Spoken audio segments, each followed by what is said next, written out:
Coming up on B-Boy Bill. I can't imagine that, a group of beekeepers all agreed on anything. I've never heard of a government program that didn't cost me time, money, grief, and aggravation. You guys treating your bees? You should also be opposed to this, because not only are they going to make us treat bees, but they're going to tell you how to do it, when to do it, and what to use when you do it. We need mites in our hives. We need them in order for the bees to develop their natural defenses. I think it's your right as a beekeeper to decide what your bees should get, not the government. Would you like the inspector to come and give your bees American foul brood? Well, how are you going to keep them from doing that? I don't want them anywhere near my hives. I don't know where they've been, and I don't know what diseases they've been exposed to, and I don't want to deal with it in my apiary. I'm doing just fine without them meddling around. The government's going to come in and tell you exactly what they want you to do, and you're either going to comply or they're going to burn down your apiary. Hey guys, I'm B-Boy Bill, and today we're talking about the government in your hives. Well, welcome back, everybody. So this week I got some bad news. There's a bill introduced into the assembly here in New York again, and I know this has happened before, but this time we got like 2 weeks to get it straightened out, and I'm encouraging everybody to write your assemblymen and congressmen, and I'm going to put the links down below for the people living in New York here. If you don't live in New York, please share with this somebody that does live in New York so they can find out what's going on and the rules they're going to have to live by if this goes through. Additionally, if you don't live in New York, you may want to watch this and see, because this could be coming to your state, and if it gets passed here, they can always say, hey, it worked in New York, we're going to do it down here. So definitely watch this and keep your eye out, because you don't want the government getting in your hives. So New York put this bill into motion here in May, and I just found out about it last week. The bill is A7568. And for those of us who are managing our colonies treatment free, this bill will basically make you have to treat your bees one way or another. They're going to make you treat your bees. So that's the big problem with us treatment free beekeepers. But hey, you guys treating your bees? You should also be opposed to this, because not only are they going to make us treat bees, but they're going to tell you how to do it, when to do it, and what to use when you do it. This is a big problem, because I think beekeepers put a lot of time and effort into reading books and studying what's best for their bees, and I truly believe everybody is doing what they think is best for their bees. Otherwise, why would you be doing it? It just doesn't make any sense. So all that effort and time you spent researching and reading and working with your mentor and talking to other people about the best practices for bees, basically that doesn't matter anymore, because the government's going to come in and tell you exactly what they want you to do, and you're either going to comply or they're going to burn down your apiary. Basically, that's what it says in this law, and we're going to get into that in a second here, but let me just finish up this part. If you think the government can manage bees better than you, and I'm not talking about you think they can manage them better than me, or better than my neighbor, or better than your neighbor, or some guy at your club that you don't like the way he manages his bees, but if you think the government can manage your bees better than you, go ahead and click the dislike button and tell me why the government is a better beekeeper than you are. Otherwise, they have no point being in your hives, and they shouldn't be in your hives, they shouldn't be in my hives. All right, let's get into this bill. 173B, part of this bill, the commissioner may cause inspections to be made of apiaries in the state for the discovery of infectious, contagious, or communicable diseases, and for the discovery of insects and parasitic organisms adversely affecting bees. Well, this is a problem for a couple reasons. The first thing is, would you like the inspector to come and give your bees American foul brood? Well, how are you going to keep them from doing that? Listen, I've been a registered nurse for many years, and infectious disease is a huge part of the practice.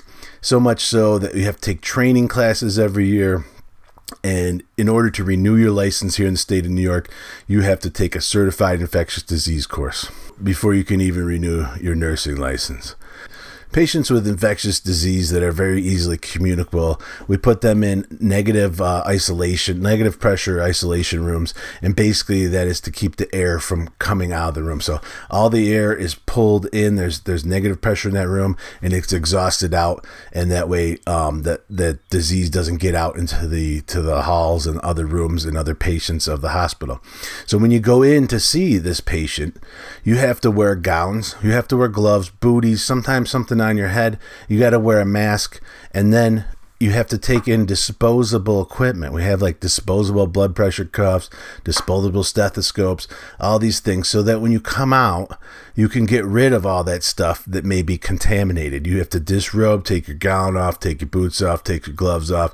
Some of the instruments can be wiped down, kept in an isolation part of the room and reused, but nothing comes out of that room. And when the patient leaves, we get rid of all that stuff so that we don't spread disease to other people.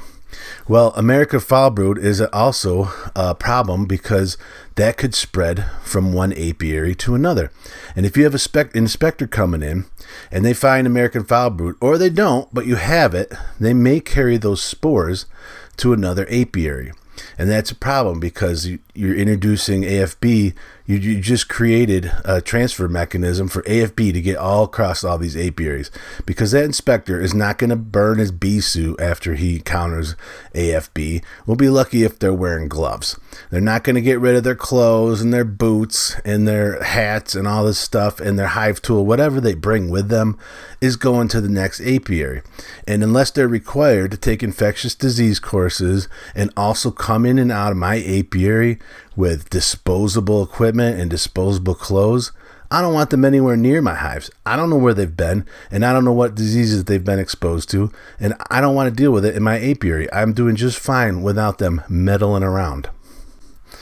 All right, so here we're on to the next part of this bill. I could go on about the AFB for a while, but as you can see, I'm getting kind of irritated. So let's move on to the next part of the bill, and this will interest a bunch more people because this has to do with mites, which is always the biggest topic that I ever encounter when I'm talking to beekeepers, is mites.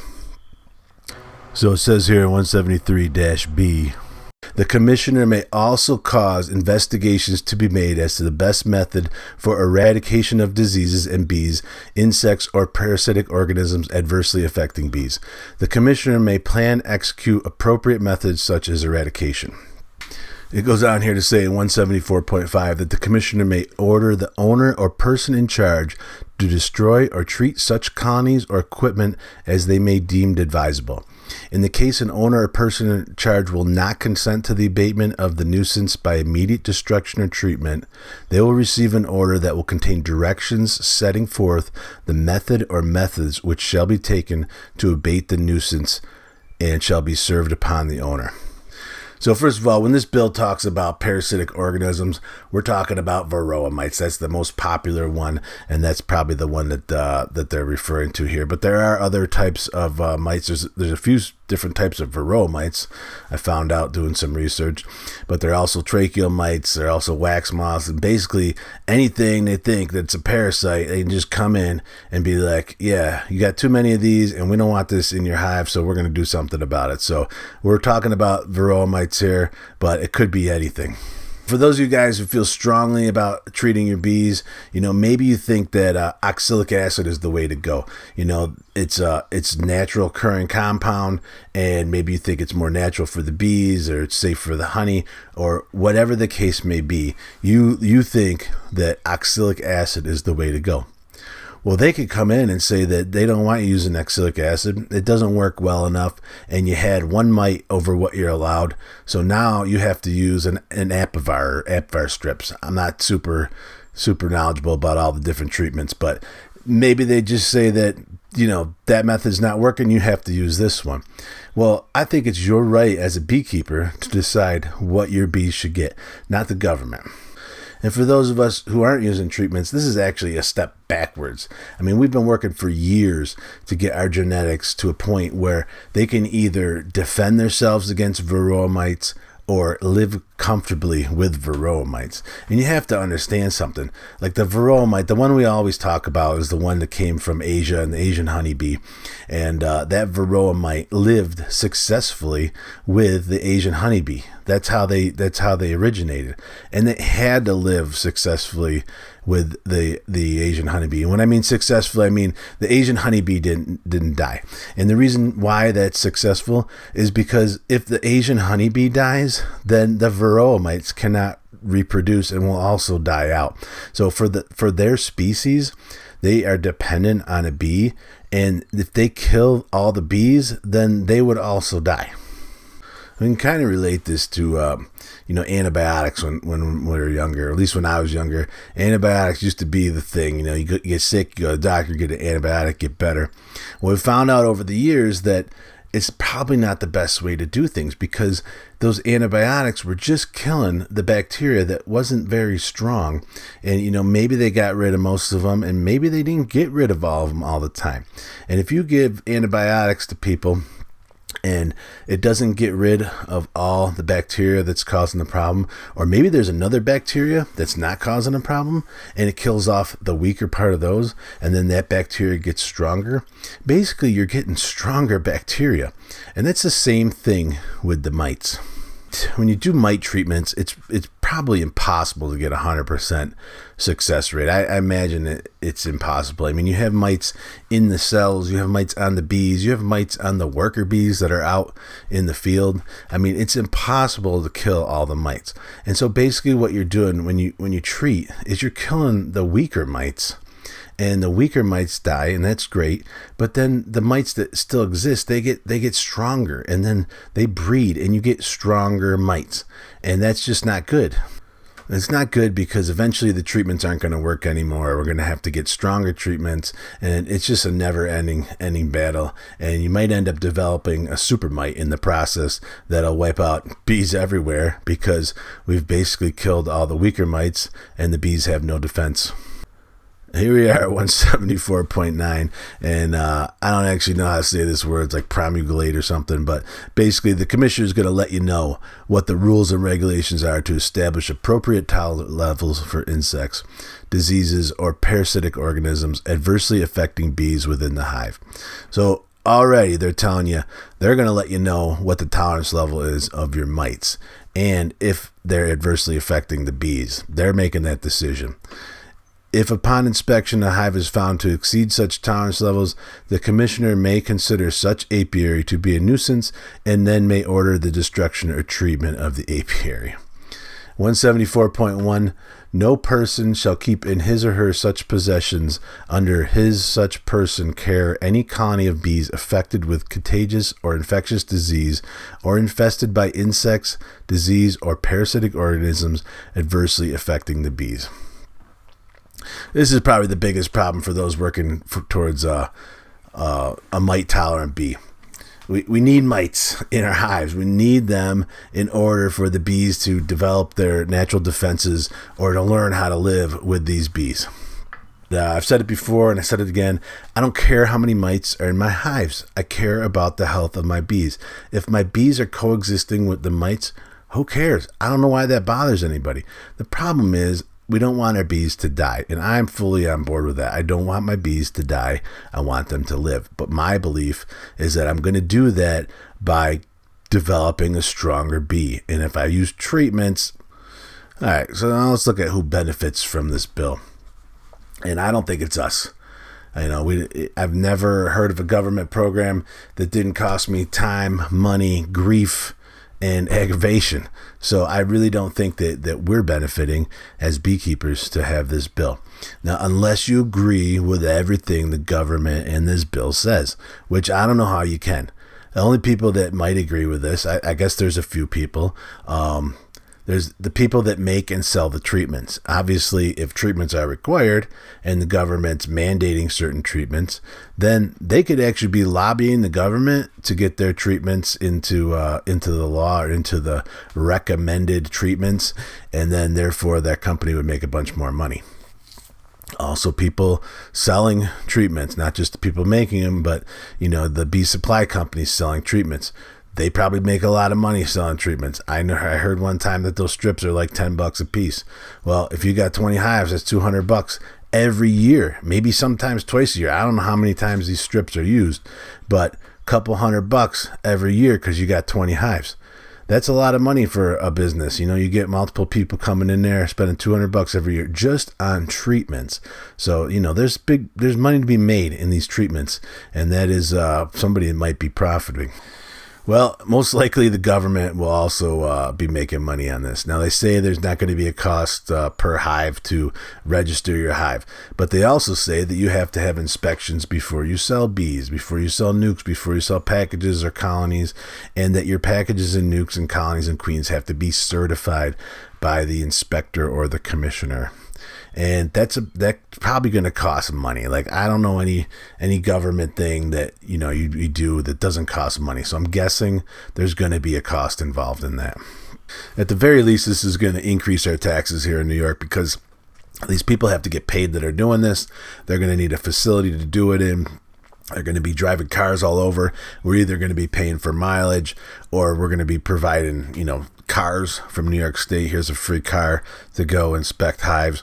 They're going to need equipment. They're going to need suits. All these things cost money, and they're going to get the money from somewhere. First, it's going to start with taxes, I'm sure.